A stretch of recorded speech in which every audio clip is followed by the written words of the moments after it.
오늘 교회 창립 41주년 기념 예배로 함께 하고 있습니다. 오늘 말씀에서 보듯이 교회는 예수 그리스도의 몸입니다. 그렇죠? 23절에 교회는 그의 몸이니, 교회는 그의 몸이니, 그는 예수 그리스도를 말씀하고 있습니다. 즉 성도들은 그리스도의 몸, 지체입니다. 세상에서 어떤 교회를 향해서 평가를 하던 것과 상관없이 회복되어야 될 굉장히 귀한 가치가 있다면 교회가 하나님의 공동체로, 그리스도의 몸된 공동체로, 하나님 나라로, 더 나아가서는 하나님의 가족으로, 하늘 가족으로 세워지는 그 일에 쓰임받고 세워져야 할 것입니다. 사도 바울은 오늘 본문에서 교회에 대해서 잘 표현하고 있는 것은 에베소서에 대한 이야기를 통해서 교회가 과연 어떤 것인가 하는 이야기를 쓰고 있습니다.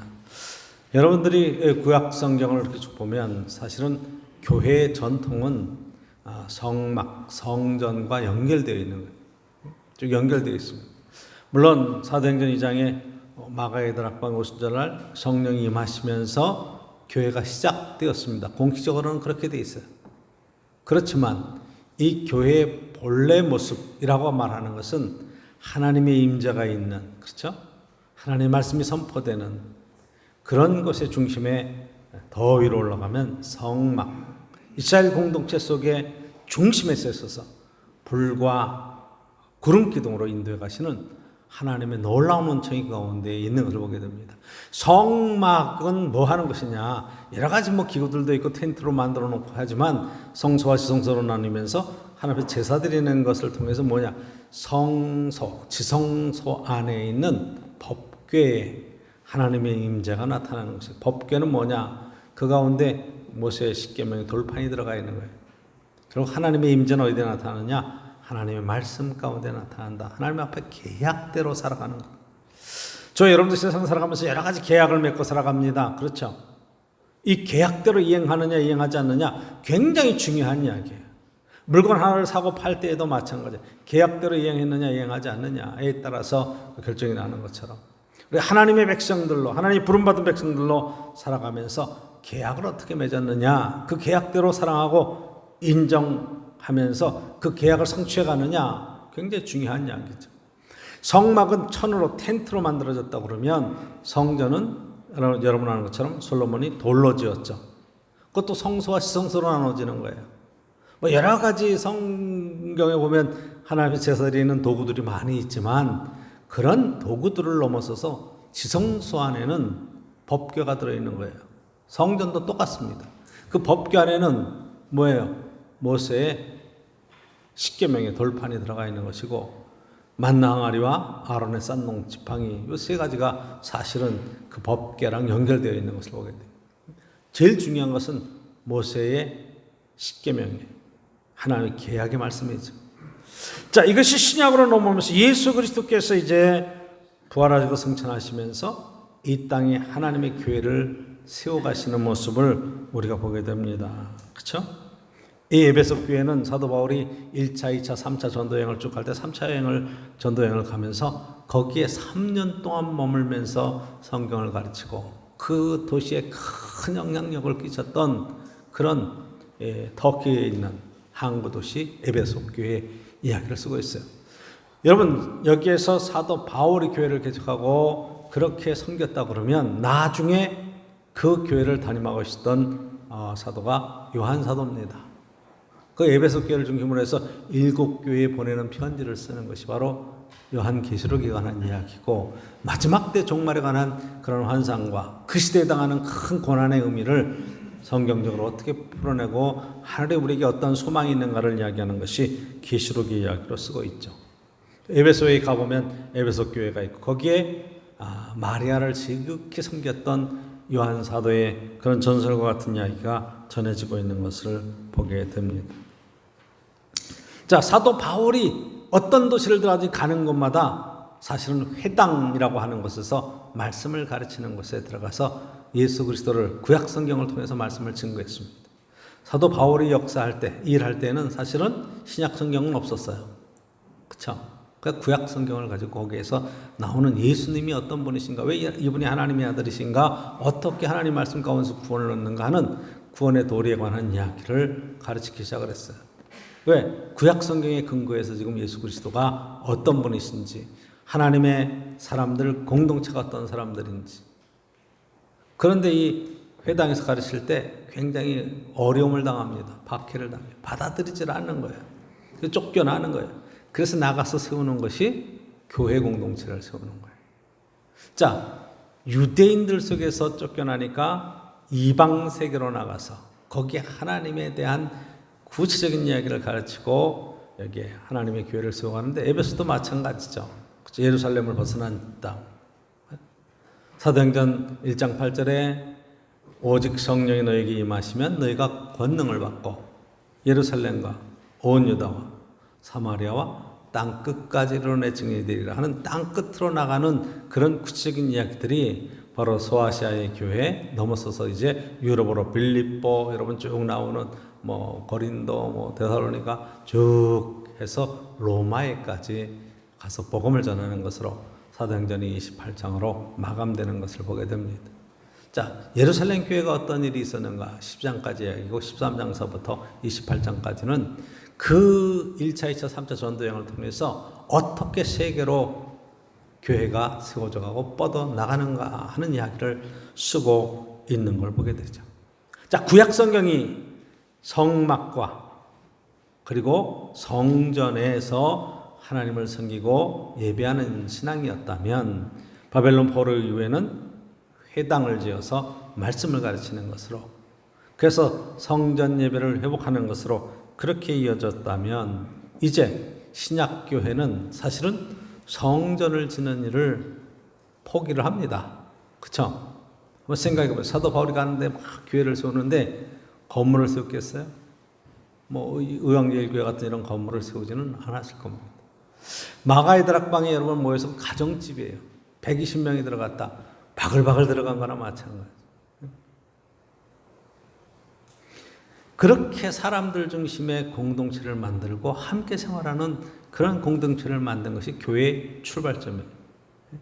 지금 우리가 눈에 보이는 이 교회를 세우는 것은 여러분들이 아는 것처럼 교회가 이제 로마의 국교가 되고, 그리고 세계적으로 그런 세상적인 권력과 지위와 그런 권세를 얻었을 때 지어지는 거고, 여러분 유럽 가서 보는 교회들은 다 중세 교회들이에요.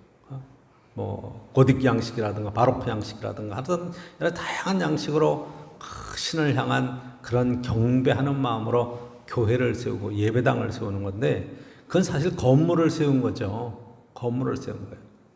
초대교회에서 얘기하는, 성경에서 얘기하는 참다운 교회에 관한 이야기, 오늘도 에베소를 향해서, 에베소 교회를 향해서 이 교회에 관한 이야기를 쓰고 있는 이 사도 바울의 마음에 어떤 교회가 진짜 교회인가 하는 것들을 우리가 살펴볼 수 있어야 됩니다. 특별히 여러분들 초대교회의 특징이라고 하는 것은 사도행전 2장 43절에서 47절에 잘 나와 있죠. 초대교회가 2장, 4장 넘어가면서 교회의 특징을 이야기하고 있어요. 자, 초대교회의 특징이 사도들로 말미암아 기사와 표적이 나타났어요.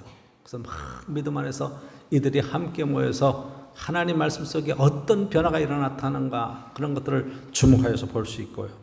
또 두 번째로 믿는 사람이 다 함께 모여서 물건을 통용했다. 서로 내 것, 네 것 이런 것 없이 서로 통용했다. 그리고 더 나아가서는 재산을, 소유를 팔아서 각 사람의 필요를 따라서 나눠줬다. 재산으로 함께 공유했다.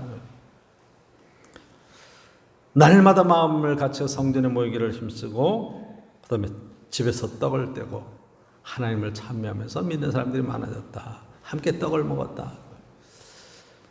지금 코로나19로 인해서 우리가 교회에서 함께 식사를 하고 공동 식사를 하고 떡을 떼는 일이 불가능해요. 오늘도 여러분들에게 교회 창립 기념, 또 염장로님이 잘 준비하셔서 여러분들에게 떡과 과일과 이런 것들 함께 나눠드리는데, 교회에서 함께 모여서 먹으면 안 돼요. 코로나19 이 법에 걸려요. 집에 가셔서 잘 드셔야 돼요. 식구끼리 모여서 먹는 건 전혀 문제가 안 되는데, 이게 지금 교회에서 뭘 함께 식사를 한다 그러면 지금 국가에서 강력하게 제재하고 있는 법에 걸리는 일이 된다 말이에요. 초대교회는 날마다 모이기를 힘썼어요. 함께 떡을 뗐어요. 근데 여러분, 지금과 같은 환경에서 여러분들이 이것을 문자적으로 적용한다 그러면 여러분들이 잘 아는 신앙촌이라든가 이런 이단들의 모임, 재산 다 팔아가지고 들어와가지고 막 이상한 교회가 되는 그런 것들을 현실로 보실 거예요. 근데 이건 문자적인 차원에서 여러분들이 이걸 접근하면 안 되고 한번 이렇게 생각하셔야 돼요. 지금으로부터 몇 년 전이냐? 2000년 전 얘기예요. 그렇죠? 우리도 100년 전만 해도 한번 생각해 보세요. 100년 전 마을 공동체가 있어요. 그렇죠? 각 동네마다 마을 공동체가 있어요. 사실은 그게 다 이웃 사촌들이잖아요. 마을 공동체라는 게. 그렇죠? 잔치가 있거나 하면 다 함께 모여서 떡을 먹고 다 함께 밥 먹고 함께 일하고 그 둘의 공동체, 뭐 농사 공동체 함께 일하잖아요. 그런데 문제는 먹을 게 풍성하지 않았다는 거예요. 그렇죠? 먹을 게 많지 않았어요. 요즘 세대는 사실은 이웃집에 놀러 가고 이웃집에 방문 가는 것도 상당히 어려워요. 다 문을 걸고 있고 다 이렇게 바쁘게, 그래서 낮에는 사람이 없을 정도의 그런 삶을 살아가요. 그렇죠? 그래서 사람을 만나기가 쉽지 않아요. 근데 한번 여러분 조금 전 세대만 생각해 봐도 그래요. 여러분들도 저도 그렇고 어렸을 때 생각해 보면 다 어려웠어요. 힘들었던 시대예요. 그런데 다 이렇게 어쨌든 함께 어울려 뭘 하는 거를 굉장히 즐겁게, 놀이를 해도 그렇고, 옆집에 놀러 갔다가 식사 시간이 되면 너 집에 가서 밥 먹어 이런 얘기는 안 하고 그냥 숟가락만 하면 더 얹어 놓고 그냥 뭐 같이 잘 먹는 건 아니라도 그냥 밥 한 술 뜨는 중. 그래서 함께 공동 식사가 돼요. 공동체가 이루어져요. 그래서 옆집에 누구 사는지 삶이 어떤지 서로가 다 잘 아는 그런 공동체 생활이 가능했다. 근데 2000년 전에는 어땠을까? 한번 생각해 보세요. 여러분들이. 그러니까 자기 것을 자기 것이라 안 하고 함께 공동체 생활을 하고 함께 나눠서 먹고 그리고 백성들에게 칭송을 받았다. 이런 것들이 과연 뭘 얘기를 하는가? 금방 이해할 수 있죠. 서로 배려하는 마음. 저와 여러분들이 교회를 다니면서 정말 어떻게 생각하면 매주 만나고 매주 함께 교제하고 이러는 일들을 통해서 마음이 열려야 되고 서로 존중해야 되고 하나님의 공동체가 어떠해야 하는가를 깨달아 알아야 되는데 여러분 이게 잘 안 되는 거예요. 현대 생활에 너무 찌들러 있어가지고 자기중심적인 삶을 살아가니까 교회만 와서 집으로 가면 문 딱 벌어담그고 안 만나려고 그러고 교제 안 하려고 그러고 교제하다가 상처 입었다 그러고 이런 일들이 생기면 성경에서 말씀하는 하나님의 교회 공동체가 무엇인지 이해하는 데 문제가 있다. 교회 여러분 40년의 역사, 41년의 역사를 돌아보면서 사도 바울이 오늘 말씀하는 이 교회가 과연 어떤 이야기를 하는가 한번 보고 우리 교회도 하나님 안에서 추구해야 될 가치관이 과연 무엇인가 한번 볼 수 있기를 원합니다. 자, 이 에베소 교회에 대해서 사도 바울이 참 감사하고 있어요. 하나님을 찬양하며 하나님 앞에 영광 돌리는데 15절 보면 이로 말미암아 주 예수 안에서 너희 믿음과 너희 성도를 향한 사랑을 나도 듣고 그러죠. 주 예수 안에서 너희 믿음과 모든 성도를 향한 사랑을 나도 듣고 서로 믿음이 있고 사랑의 교제가 있고 섬기고 존중하는 그런 신앙의 공동체가 이방 땅에도 세워진 것에 대해서 사도 바울이 감동하고 있는 거예요. 그래서 16절에 내가 기도할 때마다 기억하며 왜? 에베소 교회를 지금 사도 바울은 에베소를 떠나서 지금 다른 곳 사역을 하고 있죠. 너희로 말미암아 감사하기를 그치지 아니하고 하나님께 감사한 거예요. 교회를 생각할 때마다 교인들을 생각할 때는 너무 감사하다. 여기에 첫 번째 우리가 포인트를 좀 맞춰볼 수 있어요. 여러분 우리가 목사님을 생각하면 참 우리 목사님 감사하다. 우리 염장로님 생각하면 여러분 참 감사하다. 누구를 생각하면 참 감사하다. 그런 생각들이 마음속에 떠오르냐 말이죠. 굉장히 중요한 이야기. 그렇죠? 내가 어떻게 평가되느냐 그런 차원의 얘기가 아니에요.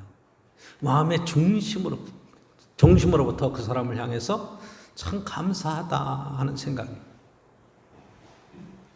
어려운 시대이지만 저와 여러분들이 함께 이 시간에 교회에 나서 예배드리는 이 상황 속에서도 저는 너무너무 사실은 감사한 마음이 넘쳐요. 사실은 여러분, 저희 교회가 구성원으로 이렇게 보면 이 교회 주변에서 걸어서 교회 오시는 분들이 많지가 않잖아요. 그렇죠? 다 차를 타고 오셔야 돼요. 그것도 차도 뭐 5분, 10분 타고 오는 거리면 그래도 가까운 건데 20분, 30분, 40분 타고 와야 돼요. 오는 가운데 얼마나 많은 교회들을 지나겠어요. 그럼에도 교회에 그렇게 와서 함께 예배드리는 그 마음의 자세가 정말로 하나님 안에서 감사한 마음, 믿음으로 헌신하는 마음이 아니면 어떻게 그렇게 표현될 수 있겠는가. 저는 여러분에게 그런 면에서 참 감사하고 또 감사를 드립니다. 기도할 때마다 늘 사도 바울 같은 마음으로 하나님께 감사하다. 여러분들이 이 교회에 와서 때로는 적응하고 하나님 앞에 하나의 공동체를 만들어가고 예배를 드리며 섬기는 일에 하나님 앞에 최선을 다하는 모습을 보면서 너무 감사하다. 그런 생각이 있어요. 교회는 서로에 대한 이 감사에 관한 표현이 있었다 이 말이에요. 그렇죠? 그래서 이 교회는 어떤 건가? 17절 보면 이렇게 감사하는 교회의 특징이 우리 주 예수 그리스도의 하나님 영광의 아버지께서 지혜와 계시의 영을 너에게 주사 하나님을 알게 하시고, 그렇죠? 하나님께서 지혜도 주시고 계시의 영도 주셔서 뭘 알라는 거예요? 하나님을 알게 하시고. 교회 와서 제일 먼저 해야 될 것이 여러분들이 하나님을 더 깊이 알아가는 거예요. 그렇죠? 이게 사도 바울이 에베소 교회를 향해서 기도할 때마다 구했던 첫 번째. 두 번째가 18절서부터 보시면 너희 마음의 눈을 밝히사 마음의 눈을 그의 부르심의 소망이 무엇이며 하나님의 우리를 부르심이 그런 또 소망이 있는가? 성도 안에서 그 기업의 영광의 풍성함이 무엇이며 19절 그의 힘의 위력으로 역사하심을 따라 믿는 우리에게 베푸신 능력이 지극히 크심이었다는 것을 너희로 알게 하시기를 구하노라. 뭘 알기를 원하냐? 두 번째로 알게 하는 게 하나님의 큰 은혜가 얼마나 큰지, 우리에게 베푸신 그 능력이 얼마나 대단한지, 우리를 향해서 베푸신 그 풍성한 축복이 얼마나 대단한지 그런 것을 깨달아 알기를 원한다. 이게 두 번째.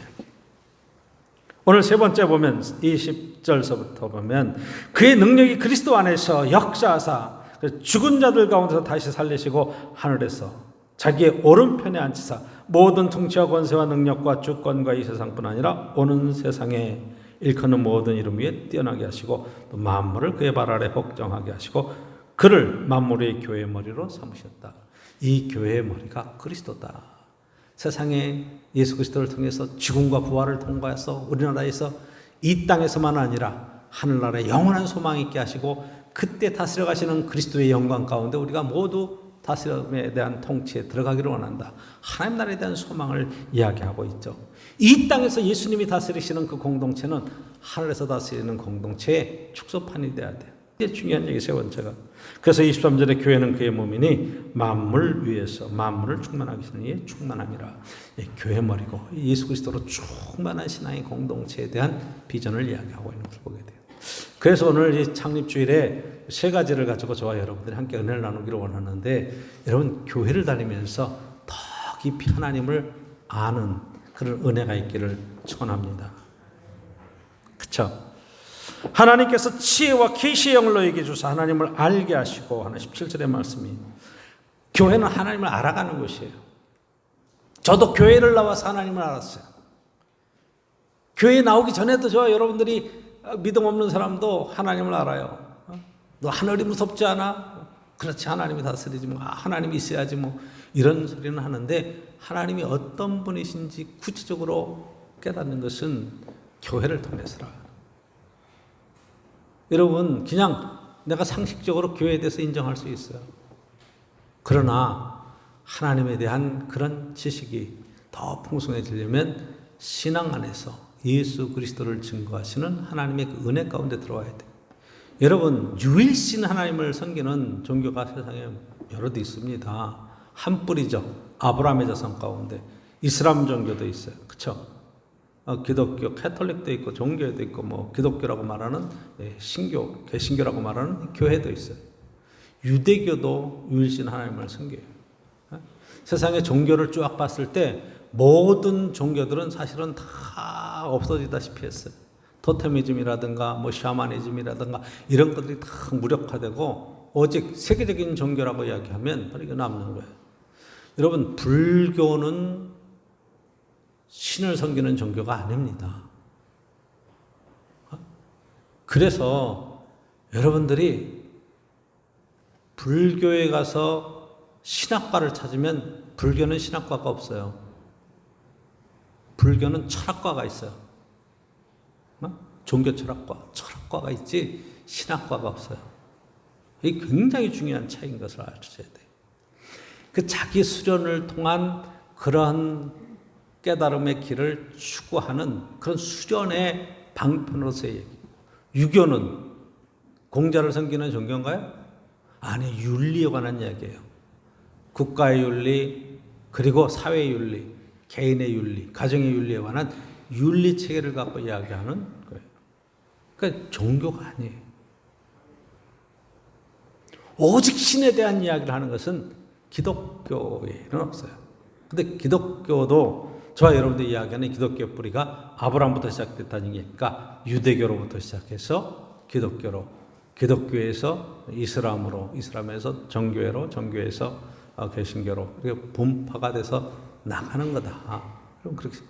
그런데 여러분, 이슬람에서 하나님을 알 수 있을까요? 알라 신이 정말 자기는 하나님이라고 그렇게 얘기하는데 정말 그들이 하나님의 말씀과 뜻을 이 땅에 성취하며 살고 있는가? 여러분, 정확하게 한번 들어가서 보시면 아닌 것을 알 수 있어요. 그럼 여러분, 유대교가 하나님의 뜻을 정확하게 드러내고 있습니까? 지금 사회적으로 굉장히 지금 문제가 돼 있죠. 국제사회에. 그렇죠? 지금 뭐 팔레스틴하고 지금 전쟁이 엄청나게 지금 하마스 공격하고 난리가 났잖아요. 이 팔레스틴이라고 하는 것이 여러분 구약성경에서 얘기하면 블레셋이에요. 블레셋. 그 여태까지 지금 싸우고 있는 거예요. 골리앗과의 전투가 아직까지도 지금 계속된다. 성경에서 말하면 아브라함의 하나님, 이삭의 하나님, 야곱의 하나님이 유대인만의 하나님을 이야기를 하는가? 이 하나님이 진짜 하나님의 모습은 무엇인가? 그러면 하나님이 편향되게 어떤 민족은 사랑하시고 다른 이방 민족은 다 죽여도 된다고 말씀하시는 그런 하나님인가? 여러분, 그거에 대한 근본적인 물음과 질문이 있어야 돼요. 그러면 캐톨릭은 어떠했는가? 그 캐톨릭에서 넘어와서 지금 개신교가 이 땅에 있는데, 그러면 이 땅에 하나님에 대한 이야기를 더 정확하게 우리가 깨닫고 하나님에 대한 믿음을 세울 수 있는 방법이 뭔가? 우리가 왜 예수 그리스도를 하나님의 아들이라고 얘기하는가? 왜 교회에 오면 십자가에 달려 죽으신 예수 그리스도에 대한 이야기를 하고 그분이 하나님의 아들이라고 하고 예수 그리스도를 믿으면 하나님을 제대로 알고 구원받는다는 얘기를 할까?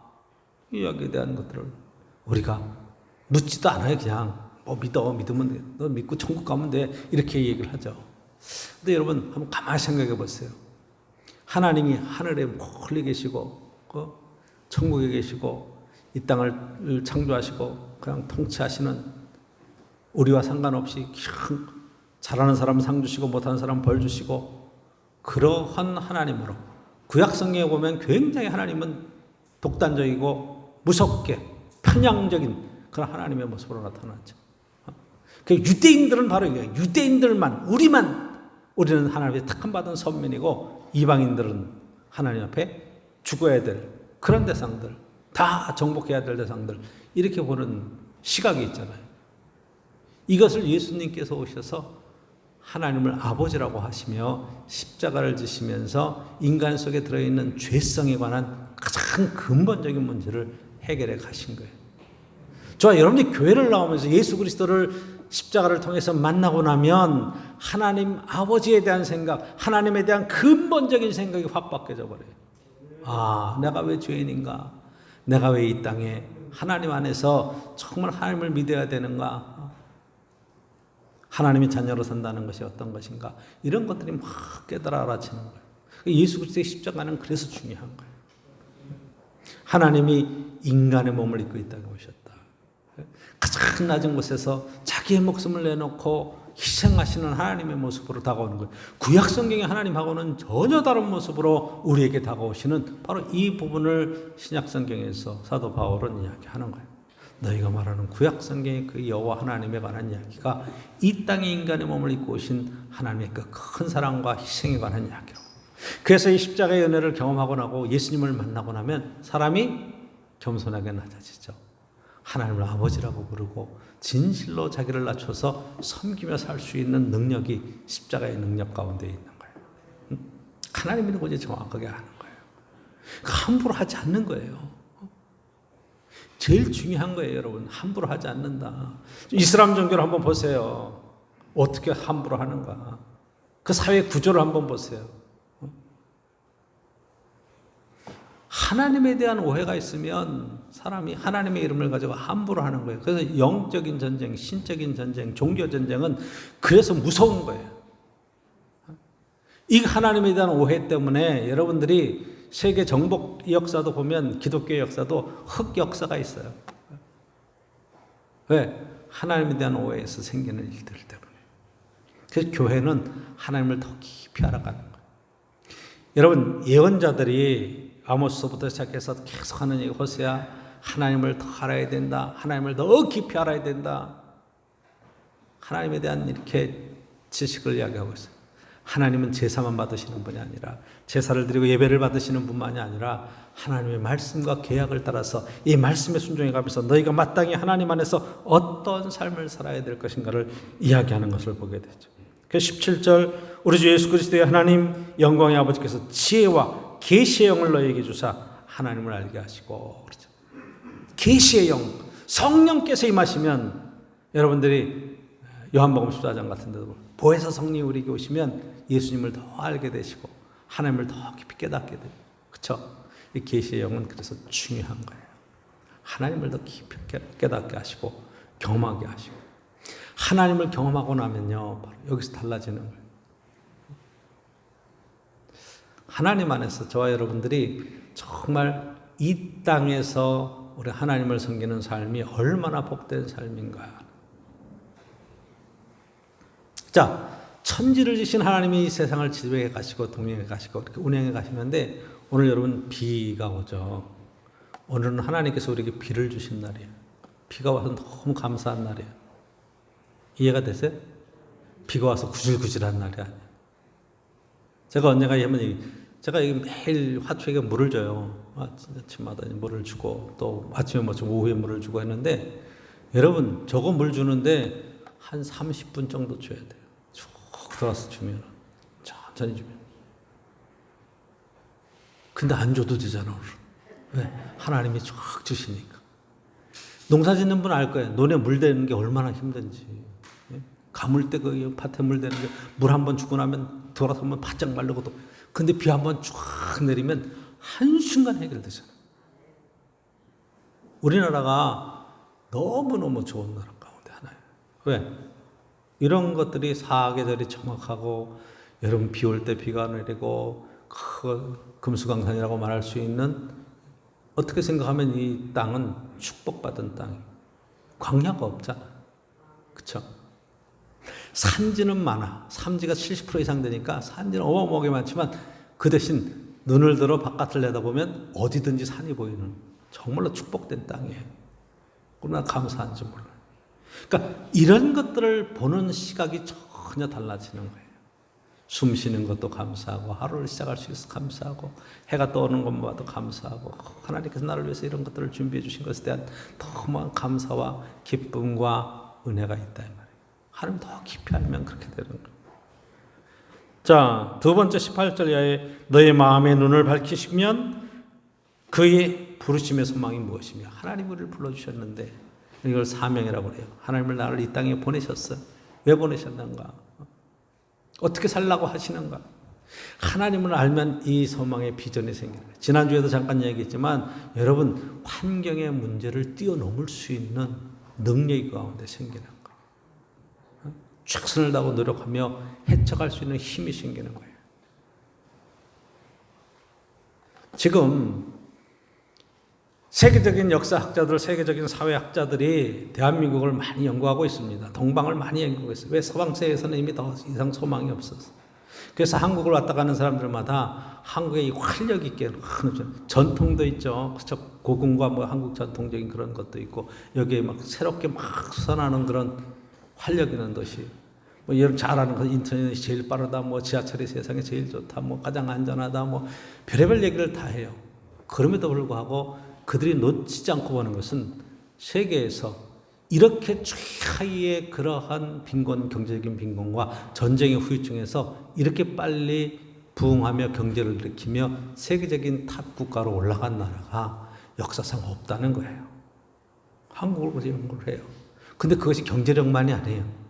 여러분 잘 아는 대로 K-팝부터 시작해서 K-푸드, K-컬처라고 말하는 한국의 이 문화, 산업, 이 컨텐츠에 대해서 너무너무 주시하고 있는 것들이 있어요. 어디서 그렇게 가능했을까요? 어떤 분야든지 제가 볼 때는 열악해요. 여러분 할리우드 영화계에 비해서는 대한민국의 영화 콘텐츠가 얼마나 열악해요. 저예산에 인구 작지, 여기 시장 작지. 여러분 마찬가지예요. K-팝이 유행하기 전에 J-팝이라고 일본의 그런 노래들이, 그런 팝 가수들이 세계적으로 한번 쓸었던 적이 있어요. 그런데 그 이상 올라가지를 못했어요. 원인이 어디 있는가 보면 일본은 1억 명이 넘는 인구를 갖고 있어서 자체 시장이 있어요.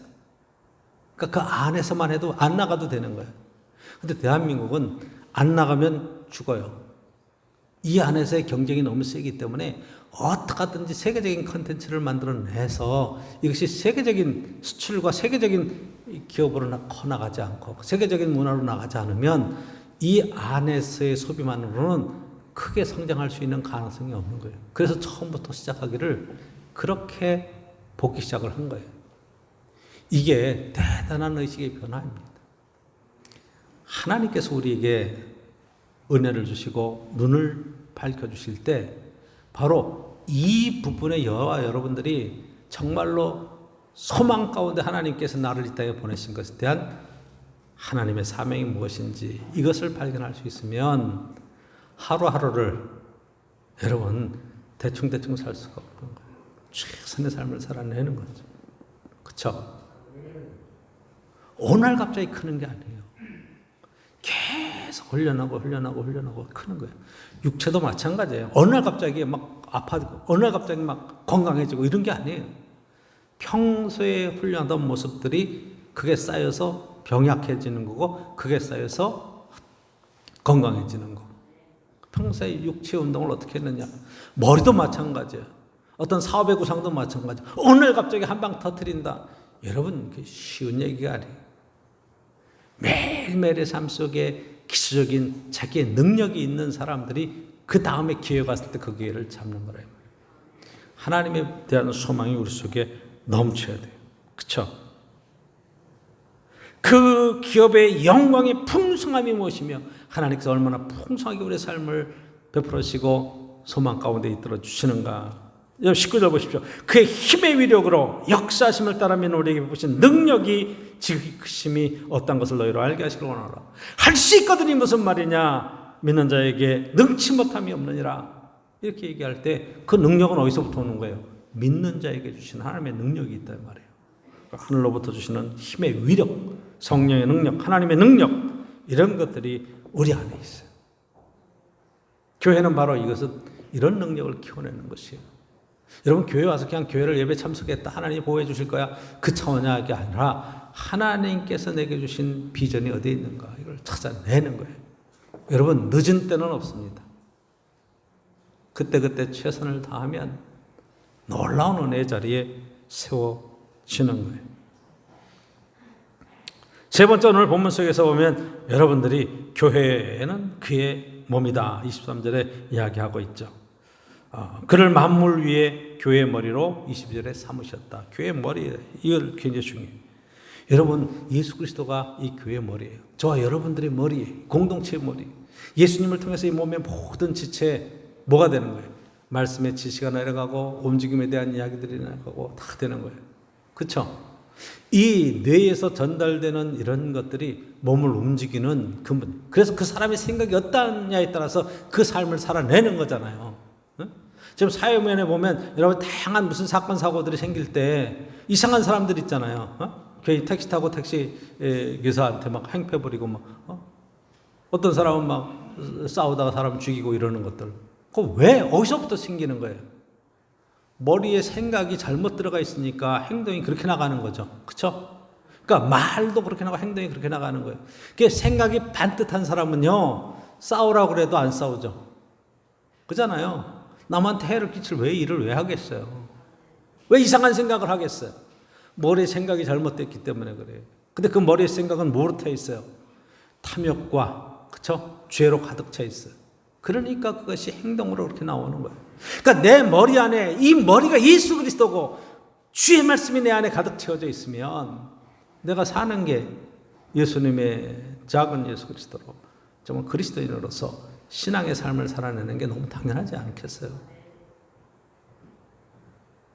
바로 이 소망이 저 여러분들에게 있기를 소망합니다. 우리는 교회 공동체. 주님이 나를 다스려 가야 돼. 이 주님께서는 십자가를 지시고 죽으셔서 자기 생을 치르셔서 거기서 끝이냐? 아니에요. 부활하시고 승천하셔서 하늘 보좌에 앉으셨어요. 굉장히 중요한 이야기예요. 여러분 천국 가기를 원하시죠? 아멘이시죠? 다 천국 갈 걸 믿으시죠? 아멘. 천국 가면 뭐가 있어요? 여러분 한번 보세요. 황금길이고 뭐 다양한 거 얘기고, 근데 여러분들 집에서 한번 생각해 보세요. 집을 다 황금으로 만들었다고 생각해 보세요. 벽도 다 황금이고 테이블도 다 황금이고 다 황금이야. 거기 막 소파도 뭐 이렇게 만들어 놓고 거기다가 이제 여러분 푹신푹신하게 뭐 좀 놓고 그래서 황금 안에서 산다 그래. 근데 첫날은 보면 번쩍번쩍하니까 와 그럴 줄 몰라. 근데 거기서 한 달간만 살아보세요. 어떤 기분이 들겠나? 황금이 따뜻함이 있겠어요? 푹신함이 있겠어요? 그쵸? 그 안에 사는 사람이 중요한 거예요. 그쵸? 환경도 중요하지만 어떤 공동체 안에서 아름다운 가정을 이루고 사는가 굉장히 중요한 거예요. 마찬가지 교회에 여러분 많은 환경과 조건들이 어떻게 갖춰졌느냐도 중요하지만 어떤 사람들끼리 모여서 하나님 안에서 그리스도의 몸의 그런 지체로서 그 말씀에 순종하고 진심으로 사랑하고 섬기며 존중하고 살아가느냐 핵심이에요. 오늘도 저와 여러분들이 신앙생활 속에 승리하시는 귀한 역사, 하나님의 아름다운 믿음의 공동체에 세워져 갈 수 있기를 원합니다. 자랑스러워해야 돼요. 그래서 자부심이 있어야 됩니다. 하나님 안에서 내 안에 하나님 아버지가 우리 하나님의 자녀된 것이 그것이 기쁨이 되고 정말 이 땅을 살아가는데 큰 힘의 원동력으로 쓰임받는 은혜가 있기를 간절히 축원합니다. 기도드리겠습니다.